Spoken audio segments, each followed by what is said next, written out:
नमस्कार और जय हिंद दोस्तों पिछले वीडियो में मैंने आप सबको बताया था कि भारत और चीन के बीच में जो लद्दाख में स्टैंड ऑफ चल रहा है, आखिर इस विवाद का असली कारण क्या है। मैंने जितना अच्छे से हो सके उतना बताने की कोशिश करी है। अगर आपने उस वीडियो को नहीं देखा है तो आप जाके उस वीडियो को देख सकते हैं। उसका लिंक मेरे डिस्क्रिप्शन बॉक्स में नीचे दिया हुआ है। अगर कुल मिलाकर देखें तो दोनों देशों के बीच का ये विवाद कम होने का नाम ही नहीं ले रहा है और ये विवाद दिन पे दिन बढ़ते ही चला जा रहा है। और अगर देखें तो भारत इस विवाद में हमेशा फ्रंट फुट पे खेल रहा है, वहीं चाइना हमेशा बैक फुट पे। इसका नतीजा ये है कि अक्साई चीन के अंदर एक ब्लैक टॉप्स और उसके साथ साथ 30 हिली टॉप्स पे इंडिया ने अपना कब्जा जमा चुका है, जहां से वो चाइना के मिलिट्री पोस्ट पे अपनी निगरानी गड़ाए बैठा है। चीन की अगर बात करें तो चीन अर्थव्यवस्था में अमेरिका के बाद दूसरा सबसे पावरफुल कंट्री है। सैन्य ताकत की बात करें तो अमेरिका और रूस के बाद चीन का नंबर तीसरे नंबर पे आता है। चीन की रक्षा बजट की बात करें तो भारत से उसकी रक्षा बजट 5 गुना ज्यादा है, यानी हर मामले में चीन भारत से कहीं ज्यादा आगे है। इसके बावजूद आज चीन बैकफुट पे है और भारत फ्रंट फुट पे है। अभी कुछ ही दिन पहले की बात है कि भारत के chief of defence staff general Bipin Rawat ने साफ साफ चीन को यह कह दिया था कि अगर चीन बातों से नहीं मानेगा तो भारत सबसे पहले उसके ऊपर हमला कर देगा। भारत सैन्य हमला करने से पीछे नहीं हटेगा।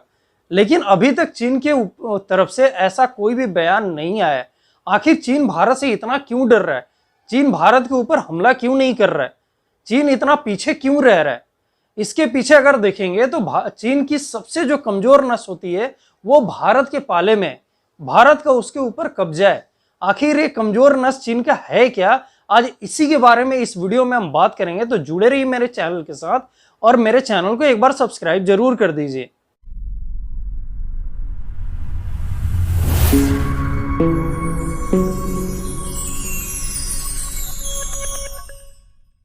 दोस्तों चीन जो है वो अपने ट्रेड का लगभग 60% इंपोर्ट और एक्सपोर्ट और क्रूड ऑयल का जो इंपोर्ट होता है उसका लगभग 90% वो इंडियन ओशन से होके करता है। आप इस मैप पे देखेंगे तो ये जो रास्ता मैंने बनाया है इसी रास्ते से होके लगभग चीन अपना पूरा का पूरा इंपोर्ट इंडियन ओशन से करता है। इस रास्ते में आपको यहाँ पे अगर देखेंगे तो मलेशिया और इंडोनेशिया के बीच में एक पतला सा समुद्री रास्ता है जिसका नाम है मलक्का स्ट्रेट। इसी मलक्का स्ट्रेट से चाइना अपना सारा लगभग इंपोर्ट करता है। अगर बगल में हम बात करेंगे यहाँ पे तो यहाँ पे भारत का अंडमान और निकोबार आइलैंड है। इस अंडमान और निकोबार आइलैंड पे भारत की थल सेना, वायुसेना और नौसेना तीनों का अपना अड्डा है। भारत जब चाहे इस मलक्का स्ट्रेट पे अपना कब्जा करके और चाइना के पूरे क्रूड ऑयल के इंपोर्ट को रोक सकता है। क्रूड ऑयल का इंपोर्ट रुकना मतलब पूरा का पूरा चाइना ठप पड़ जाएगा और यही चाइना की सबसे कमजोर नस है। अगर इस मलक्का स्ट्रेट के ऊपर में देखें तो सिंगापुर है। ये सिंगापुर और इंडिया के बीच में ऐसा टाई अप है कि सिंगापुर की जो एयरफोर्स है उसको इंडियन एयरफोर्स ट्रेनिंग देती है और सिंगापुर नाटो का सदस्य है, यानी अमेरिकी सदस्य है। इसलिए अगर कुछ भी इंडिया और चाइना के बीच में होता है तो सीधा सीधा अमेरिका सिंगापुर को वार्न करेगा कि आप चाइना के ट्रेड को वहां पे रोक दो और सिंगापुर ऐसा करेगा और यही सबसे उसकी कमजोर नस हो गई है। तो क्या अब चाइना के पास और कोई उपाय नहीं है? चाइना के पास अब ये दूसरा उपाय है, यहां से वो अपनी ट्रेड को कर सकता है। लेकिन कोरोना काल में जब पूरी दुनिया की अर्थव्यवस्था खराब हो गई तब ऑस्ट्रेलिया ने चाइना के खिलाफ एक लगभग कोल्ड वॉर छेड़ दिया। हर बात के लिए वो चाइना को ही जिम्मेदार ठहराता था। इस कोल्ड वॉर का इंडिया ने भरपूर फायदा उठाया और इंडिया ने ऑस्ट्रेलिया के साथ एक जल संधि कर ली। इस जल संधि में करार ये हुआ कि ऑस्ट्रेलिया की जो नौसेना है उसको इंडियन नेवी ट्रेन करेगी। बदले में इस रास्ते के बगल में एक कोकस आइलैंड है जो ऑस्ट्रेलिया के अधीन आता है। वो कोकस आइलैंड ऑस्ट्रेलिया इंडियन नेवी को देगा और वहां पे इंडियन नेवी अपना अड्डा बनाएगी। अब यहाँ पे इंडियन नेवी सिर्फ 15 दिनों के अंदर पहुंच गई और अपना अड्डा बना ली। अब यहाँ पहुंचने की वजह से ये रास्ता भी लगभग चीन के लिए अब पूरी तरह से बंद हो चुका है। दोस्तों ऐसा नहीं है कि चीन को अपने इस खतरे की आहट नहीं थी।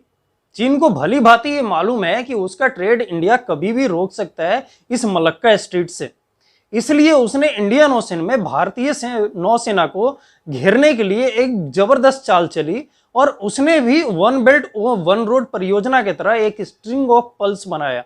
स्ट्रिंग ऑफ पल्स में उसने किया क्या कि बांग्लादेश का चित्तागोंग का पोर्ट जो बंदरगाह है उसको उसने बहुत ज्यादा पैसे देके डेवलप करने के बहाने वहां पे अपना नौसैनिक अड्डा बना लिया। फिर उसने श्रीलंका में भी यही काम किया। श्रीलंका के हम्बनटोटा पोर्ट को भी उसने डेवलप करने के बहाने ढेरों पैसे श्रीलंका को दिए और उस पैसे के आड़ में उसने ये करार कर लिया कि श्रीलंका इस हम्बनटोटा पोर्ट को चाइनीज नौसेना के इस्तेमाल के लिए देगा। उसके बाद उसने यही काम मालदीव में माले पोर्ट पर भी बंदरगाह पे भी किया और पाकिस्तान तो उसका साथी है तो उसने कराची के बंदरगाह पे भी यही काम किया। अगर ये देखें तो चारों तरफ से उसने इंडियन ओशन में भारत को घेरने का पूरी तरह से प्लानिंग कर ली। सिर्फ स्ट्रिंग ऑफ पल्स ही नहीं, चाइना ने एक और बहुत बड़ी चाल चली जिससे कि वो इंडियन ओशन में भारतीय नौसेना को घेर सके। उसने थाईलैंड के साथ एक करार किया कि थाईलैंड का ये जो आप पोर्शन देख रहे हैं ये पतला सा पोर्शन है, यहां से वो एक आर्टिफिशियल कैनाल बनाएगा जैसे पनामा और स्वेज कैनाल है और इस कैनाल का उसने नाम दिया क्रा कैनाल।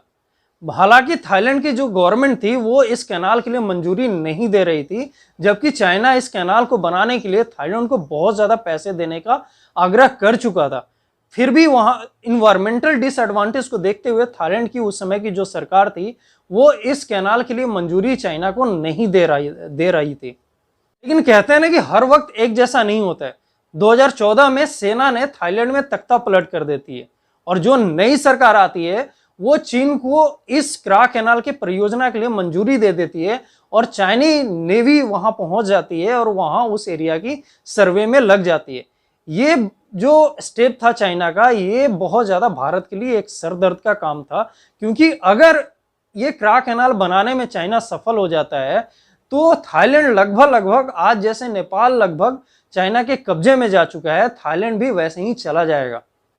अब चाइना ने ये दो चाल बहुत जबरदस्त चली भारतीय नौसेना को इंडियन ओशन में घेरने के लिए, तो भारत भी चुप कैसे बैठता, भारत को भी कुछ ना कुछ करना था।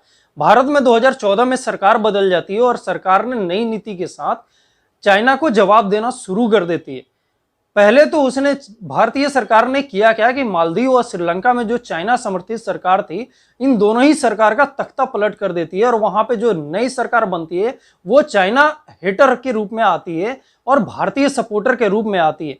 ये दोनों ही सरकार अपने अपने देशों में चाइना के ऊपर से निर्भरता लगभग कम करते हुए जा रहे हैं और भारत के सपोर्ट में आते हुए दिख रहे हैं। इससे चाइना का जो ये स्ट्रिंग ऑफ पल्स परियोजना है ये लगभग पानी में मिटता हुआ दिख रहा है। अगर थाईलैंड की मैप की बात करें तो जहां से ये क्रा कैनाल बन रहा है यहां से थाईलैंड दो हिस्सों में टूट जाता, एक क्रा कैनाल के नॉर्दर्न हिस्सा और दूसरा सॉर्दर्न हिस्सा। आज अगर सॉर्दर्न हिस्से की हम बात करेंगे तो यहाँ पे थाईलैंड में विद्रोहियों का कब्जा है जो मलेशिया के सह पर काम करते हैं थाईलैंड गवर्नमेंट और थाईलैंड कंट्री के खिलाफ। भारत यही चीज थाईलैंड को समझाने में कामयाब रहा कि अगर ये क्रा कैनाल बन जाता है तो यहाँ पे थाईलैंड का दबदबा कम हो जाएगा और ये हिस्सा लगभग टूट के मलेशिया के कब्जे में चला जाएगा। थाईलैंड इस बात को समझ जाता है और उसने जो चीन को क्रा कैनाल परियोजना का मंजूरी दिया था वो लगभग उससे वापस ले लेता है और चीन को यहाँ पे भी खाली हाथ लौटना पड़ जाता है। अगर इन सारे पॉइंट्स को ध्यान से देखेंगे तो ऐसा मालूम होता है कि इंडियन ओशन में भारतीय नौसेना बहुत ज्यादा पावरफुल है और अगर ये युद्ध की स्थिति बनती है तो यहाँ से जो भी क्रूड ऑयल का इंपोर्ट चाइना को होता है इंडियन नौसेना कभी भी इस इंपोर्ट को रोक के चाइना को बहुत बड़ा नुकसान दे सकता है। और यही कारण है कि चाइनीज गवर्नमेंट इंडिया के इस स्टेप से बहुत ज्यादा डरती है और पावरफुल होने के बावजूद भी इंडिया के ऊपर चाइना कभी गलती से भी हमला करने के बारे में नहीं सोचता है।